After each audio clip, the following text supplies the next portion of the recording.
Good morning to all. Today we read chapter 3rd English grammar of class 4th.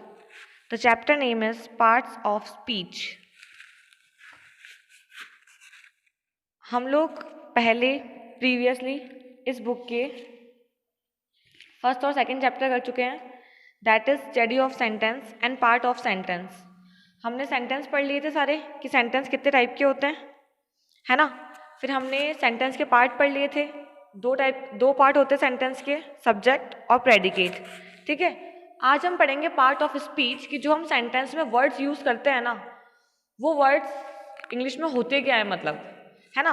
देखो first line, speech is made up of words often spoken as sentences. Speech का मतलब क्या होता है?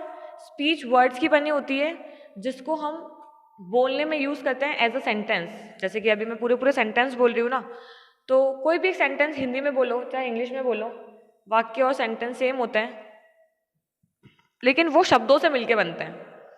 और वो शब्द क्या होते हैं हम वो पढ़ेंगे. एक एक शब्द की एक वैल्यू होती है हिंदी में भी और इंग्लिश में भी.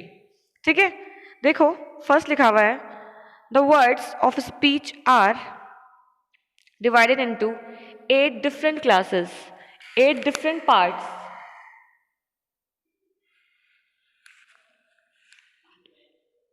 है ना. अब देखो पहले लिखा हुआ है, the word of speech are divided into 8 different classes according to their work in the sentence. कि भाई जिसकी बात हो रही है ना, जिस शब्दों की, जिन वर्ड्स की बात हो रही है, वो सेंटेंस में यूज कैसे हो रहे हैं, मतलब उनका काम क्या है ना, वो हम डिस्कस करेंगे यहाँ पे. आप ये ध्यान रखना कि 8 तरह के डिफरेंट क्लासेस होती है शब्दों की, है ना. 8 डिफरेंट पार्ट्स होते हैं. ठीक है, जैसा कि बचपन से आपने सुना होगा नाउन. नाउन इंग्लिश ग्रामर का सबसे इंपॉर्टेंट पार्ट है. तो पहला पार्ट है नाउन. नाउन क्या होता है? A noun is the name of anything. मतलब जब भी हम इंग्लिश में कुछ बोलते हैं ना, कुछ भी, किसी का नाम, किसी जगह का नाम, मतलब आपने अगर नाउन की डेफिनेशन देखी होगी तो वो ये होती है कि a noun is the name of, मतलब नाउन होता है नाम किसका? पर्सन, प्लेस, एनिमल और थिंग, है ना. नाउन किसी जगह का नाम, किसी आदमी का नाम, पर्सन, प्लेस, एनिमल किसी जानवर का नाम, किसी चीज का नाम, कुछ भी हो सकता है. तो अगर हम किसी, जैसे मैं चेयर की बात करूं तो चेयर इज अ नाउन. मैं किसी इंसान के नाम की बात करूं, है ना, वो भी नाम नाउन है. आपका नाम जो होगा वो भी नाउन है. सबके नाम जो भी नेम्स होते हैं वो नाउन होते हैं. ठीक है, उसके बाद नाउन की भी कैटेगरी होती है ना. बॉय, गर्ल, अंकल, आंटी, सब नाउन होते हैं. अब जैसे इसमें एग्जाम्पल के लिए इसने लिया है मुंबई. बॉय मतलब शहर का नाम, बॉय मतलब लड़का, हाउस मतलब घर, प्लांट, प्लांट मतलब पौधा, रोड, आइडिया कि मुझे एक आइडिया आया है, आइडिया एक जो वर्ड है वो भी नाउन होता है. Even sky, light, fan, cooler, अलमारी, सब कुछ. Anything is the noun in English, है ना. मतलब ये एक पार्ट ऑफ स्पीच है जिसको हम नाउन बोलते हैं.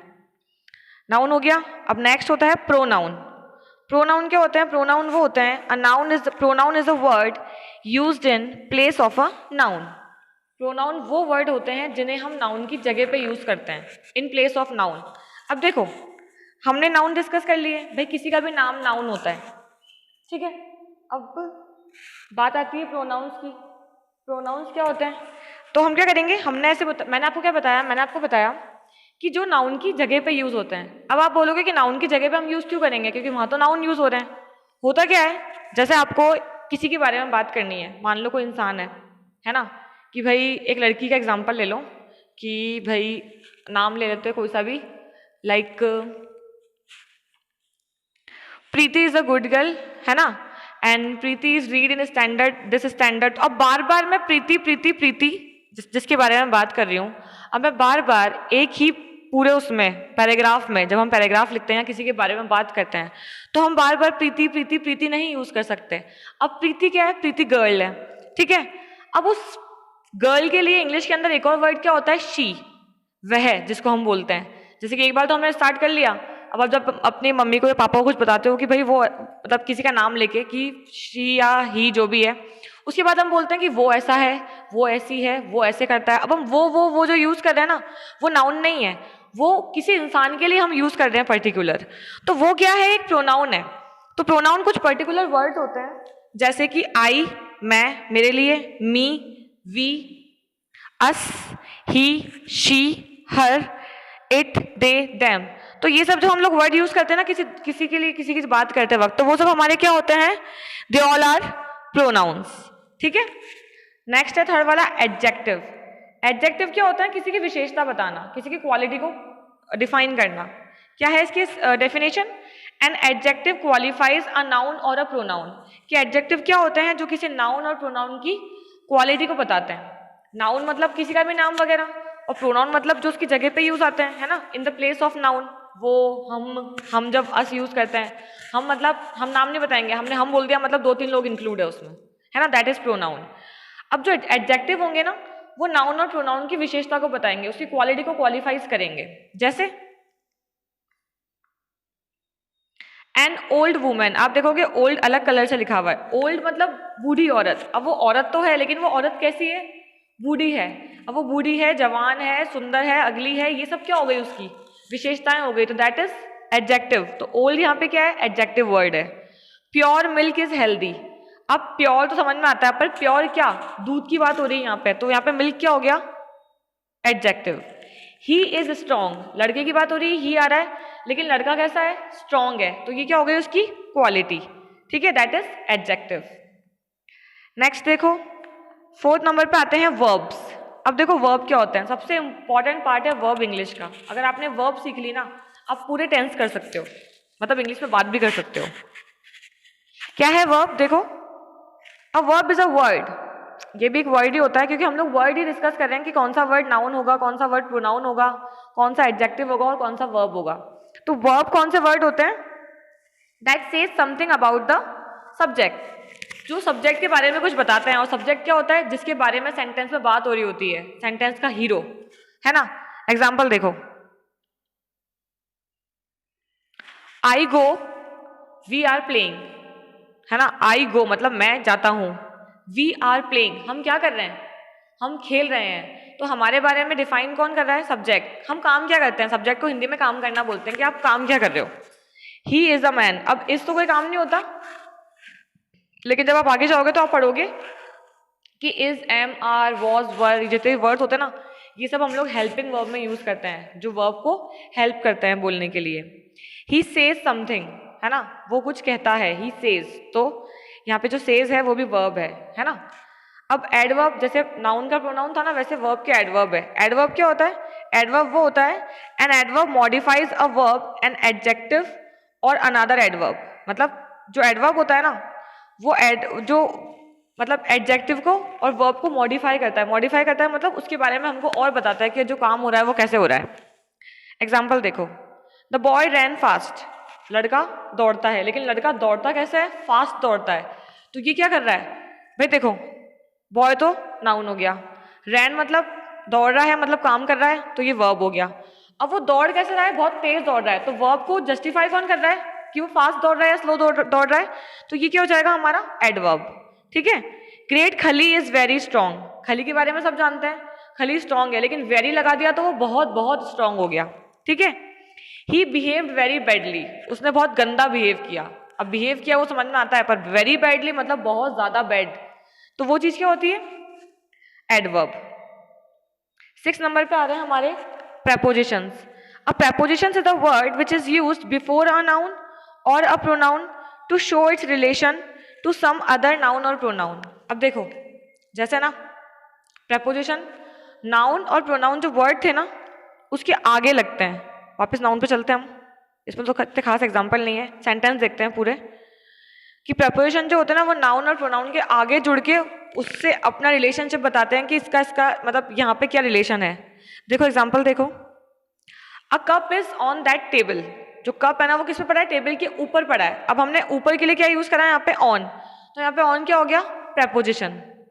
ही लिव्स इन दिस विलेज, वो कहाँ रहता है, इस विलेज में रहता है, तो इन दिस विलेज मतलब प्रेपोजिशन। ठीक है। और यहाँ पे नाउन क्या है, विलेज और टेबल, उसके आगे जुड़ रहे हैं तो प्रेपोजिशन हो गए। 7th है, second last, conjunction. A conjunction is a word which joins words, phrases और सेंटेंसेस। कंजक्शन वो होते हैं जो दो वर्ड को या दो सेंटेंस को जोड़ते हैं, मतलब खत्म नहीं होता वहाँ पे सेंटेंस, तो ये कुछ स्पेशल वर्ड होते हैं जो जोड़ते हैं, है ना। जैसे महिमा एंड रितु आर सिस्टर, महिमा और रितु सिस्टर है, तो मैंने और के लिए यहाँ पे क्या यूज करा है, मैंने यूज किया यहाँ पे एंड, ठीक है। उसके बाद सेकंड मैंने यूज कर रही हूँ I honour him because he is noble, है ना, कि मैं उसको पसंद क्यों करती हूँ, क्योंकि उसका काम अच्छा है ना, ठीक है। तो ये हमारे हो जाएंगे कंजक्शन, ओके। अब कंजक्शन का सेकंड हेल्पिंग आता है हमारा इंटरजेक्शन। इंटरजेक्शन क्या होता है? Interjection is a word which expresses sudden feeling, जो आपकी सडन फीलिंग को एक्सप्रेस करते हैं। सडन फीलिंग क्या होती है? जब हम बहुत खुश होते हैं तो हम लोग हुर्रे ऐसा बोलते हैं, जब हम दुखी होते हैं तो हम बोलते हैं अलास, तो वो इंटरजेक्शन होते हैं, है ना। जैसे हमारे एक्सक्लेमेटरी वर्ड्स आए थे ना, बिल्कुल वैसे। तो हमारे 8 तरह के जो वर्ड्स थे वो क्या क्या थे, एक बार देख लेते हैं वापस। Noun, pronoun, adjective, verb, adverb, preposition, conjunction और इंटरजेक्शन, ठीक है। कंजक्शन को वापस एक बार बता देती हूँ। I honour him because he is noble, कि वो बहुत अच्छा है इसलिए मैं उसको ऑनर करता हूँ। ऑनर मतलब होता है किसी को वो क्या बोल सकते हैं इसको, किसी को सम्मान देना, मतलब मैं उसकी बहुत रिस्पेक्ट करता हूँ। तो कंजक्शन और इंटरजेक्शन ध्यान रखिएगा। उसके बाद ये कुछ आपकी एक्सरसाइज है, इसकी मैं आपको पीडीएफ भेज दूंगी। देखो एक बार, speech is made up of, किसकी बनी होती है? वर्ड्स की। The part of speech are divided into 8 part में डिवाइड होती है ना। आई ऑनर हिम, तो उसका क्या आएगा? Because he is noble. तो ऐसा कुछ हम कर लेंगे। आप बी वाला देखियो। Right the part of speech of the underline word, आपको बताना है कि वर्ड किसको इंडिकेट कर रहे हैं। जैसे कि अलास आया है, फिर my happy days are gone, मेरे हैप्पी डेज चले गए, ठीक है। तो हैप्पी क्या है यहाँ पे? एडवर्ब हो जाएगा। तो मैं आपको उसका बता दूंगी ऐसे ऐसे करके, जो भी हमारे पास अंडरलाइन वर्ड है ना, हमें उसके बारे में लिखना है। और दो आपको यहाँ पे ब्लैंक भी दे रखे हैं, तो इसकी आपको पीडीएफ दे देंगे। जब तक आप इसको अच्छे से समझना और देखना इसके एग्जाम्पल क्या हो सकते हैं, मन से ट्राई करना, कुछ खुद से सेंटेंस बना के ट्राई करना, ठीक है। Thank you, have a good day.